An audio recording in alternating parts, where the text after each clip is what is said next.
अहम खबर आपको दे रहे हैं। आपको बताएं कि नंदीपुर पावर प्लांट को आउटसोर्स करने का जिम्मेदार कौन है। चीफ जस्टिस का इस्तफसार। पावर प्लांट की फाइल पर कानूनी राय देने में ताखीर की गई है। जमीर हुसैन इस वक्त हमारे साथ मौजूद है, मजीद तफसीलात उनसे जान लेते हैं। जी जमीर हुसैन, अपडेट कीजिएगा।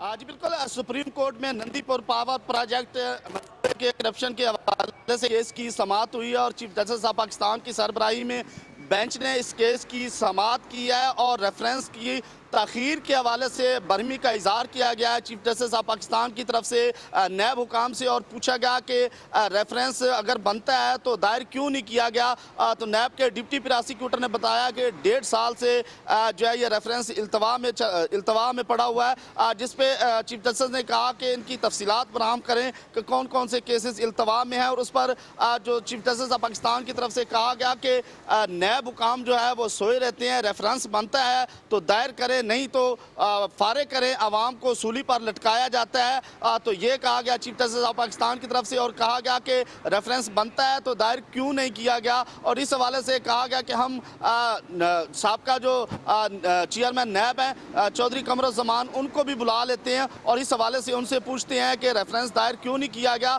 और मजीद चीफ जस्टिस का कहना था कि जो यहाँ पे नैब के हुकाम हैं वो फाइलें रख कर सोए रहते हैं, काम नहीं किया गया। उसके हवाले से उन्होंने चौधरी कमरुज़्ज़मान जो साबका चेयरमैन है नैब, उनको तलब किया गया और थोड़ी देर में समाअत का वक्फा किया गया था। उसके बाद चौधरी कमरुज़्ज़मान अदालत पेश हुए, केस की कार्रवाई आगे बढ़ी। शुक्रिया जमीर हुसैन तफसीलात से आगाह करने